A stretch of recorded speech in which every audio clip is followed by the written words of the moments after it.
Hey yo, dog, this video is for all people over 13. If you're 13 and under, come back when you over 13, or else I'm gonna have to go Jedi up on you.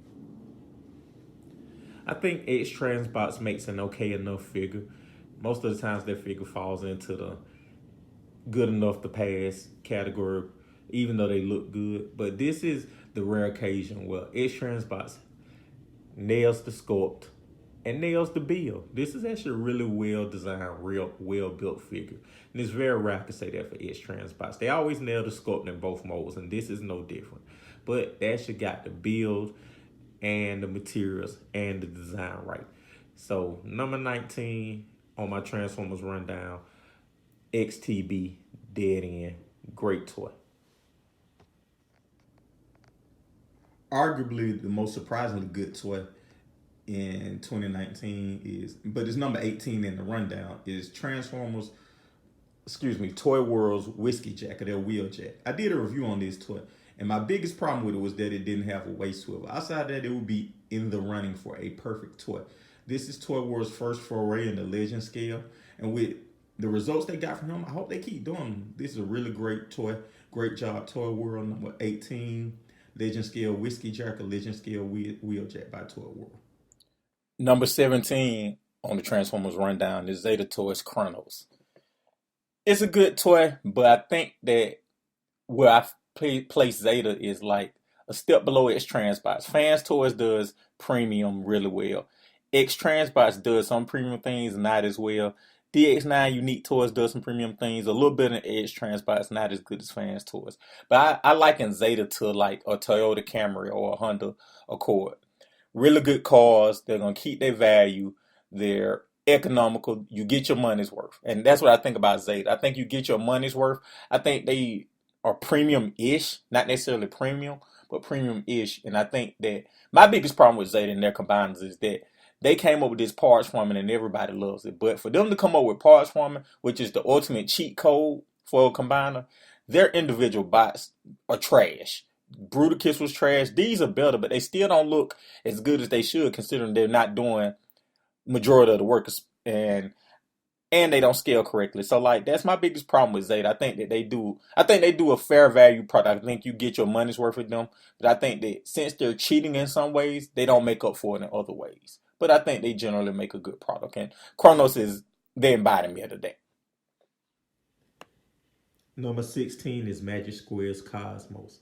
And Iron Factory has been on here the whole time, and I love the product Iron Factory makes. I feel like Iron Factory makes legend scale. Like they're the definition of legend scale toys. But I feel like Magic Square makes many masterpieces. And this toy is a mini masterpiece. I was comparing it to the KFC's version of it, and it doesn't have that metallic flake finish that, masterpieces normally have, but this has a lot of paint, very interesting transformation, very fun, and it looks just like Cosmos, a little short, tubby guy. So Magic Square, you keep making those mini masterpiece figures, and I keep buying them. Good job on the Cosmos. My wish for 2020 for Make Toys is that they get back to making great box like this. Make Toys Point Blank is a back to the basics, bare bones, fundamentally great toy. It doesn't have all the paint that I would like, but it has great sculpt, great articulation, an interesting transformation. I left the Target Master, but they really did a good job with the Target Master. And this is fundamentally what Make Toys. This is fundamentally what Make Toys should be making. Really great toys like this. So Make Toys, if you're watching, if anybody knows Make Toys, tell them to get back to making really good toys, solid toys like this. Number 15 is Make Toys Point Blank. Next up is Planet X Pluto, or their version of Optimus Prime. This toy always have a special place in my heart because Transformers, The War for Cybertron, Fall of Cybertron games are what rekindled my fire for Transformers. It's always been a lifelong love affair with me and Transformers. But like every relationship, you have cool periods. And during the Bay movies and just not that much good content, Transformers, the War for Cybertron video game, Transformers Prime, and the animated series kind of lit my fire back for Transformers. And this was the main one. The War for Cybertron, Fall of Cybertron video game was the main one that lit my fire, or rekindled my fire. So I definitely needed a representation of this. I'm glad I bought it. This is one of the best great toys I bought in 2020. We done ran down Transformers all the way to number 13. And it could be lucky 13 or unlucky 13. It's ironic that Fans Toys Jabber is number 13 because I've had so much bad luck with this figure. I couldn't find it initially. I finally got one and it took a shelf dive and it broke. That's why you see the Iron Factory flight stand holding it up. I went to try to get I've contacted Fans Toys. It took them a while to respond, but they responded. They said they're going to make things right. I actually think they send replacement parts when they send new figures because mine has been in waiting to leave Origin Company for like a month and a half, 2 months. So I still haven't gotten a replacement part. I was looking to find and trade something to get another one just so I can have one just in case they don't send me a replacement part. But all that to say, that's neither here nor there. This was a really good figure.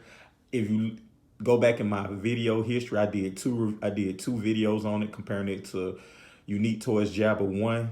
And I did a follow-up on that. And my initial thoughts when I got this figure was, hey, this isn't that much better than the Unique Toys. But after I got it, played with it, just dealt with it for a while, it is better than Unique Toys, Runman, Buzzing, whichever one you got. It's a really well done figure, very underestimated. I know people complaining about the color. The color's fine with me. Normal Fans Toys quality. So number 13 on the rundown is Fans Toys Jabber or their Blur. I'm so glad I'm doing a Transformers rundown this year because it gives me a chance to highlight some toys that really good toys that just wouldn't have made a top 5 great or a top 5 most surprisingly good. And this is one of those toys, MMC's Vortex, I forget his name, the Ocular Max Vortex. This is a really well done toy. It's all inclusive. It's so much fun. It's very intuitive, the transformation. This is a really good toy. It doesn't present as well because it doesn't have much paint. But this is a really well done toy. And I'm glad that I'm going down this line because I think this is the most accurate Vortex. And I think the Bruticus in totality will be the most accurate Bruticus. And it's all self-contained, which again, if you know me, I'm a sucker for self-contained. So number 12 on this year's Transformers rundown, MMC's Ocular Max Vortex. We're right out the side the top 10, and number 11 comes in at Fans Toys Spoiler, their version of Breakdown. Fans Toys does an amazing job of making a Transformer look like a mature adult toy. The translucence, the paint, the sculpt is always on the money. The paint is always on the money. Fans Toys strategically puts translucence, puts other details, line work, molding to make a toy look much more mature than its G1 counterpart or its counterpart compared to others. My biggest problem with this toy is scale. And I wish MP would go back and redo the line for all the Carbots to be this scale. But it's just too big with what we have established right now. That's my only gripe with this toy. And that it's a little slim. Just turn it to the side. It's not as slim as it's a little slim. Not as slim as I originally thought it was, but it is a little slim. So number 11, great toy. Just scale problems. Fans Toys Spoiler. If I would have did a top 5 best, worst, most surprisingly good, most disappointing toys this year, this would have been my number 1 most surprisingly good toy this year. This is from Mech Fans Toys, and it's their Huge Dragon. It's their Omega Supreme. This is a really great toy. It's the scale, the transformation, ratchets everywhere. The paint is good.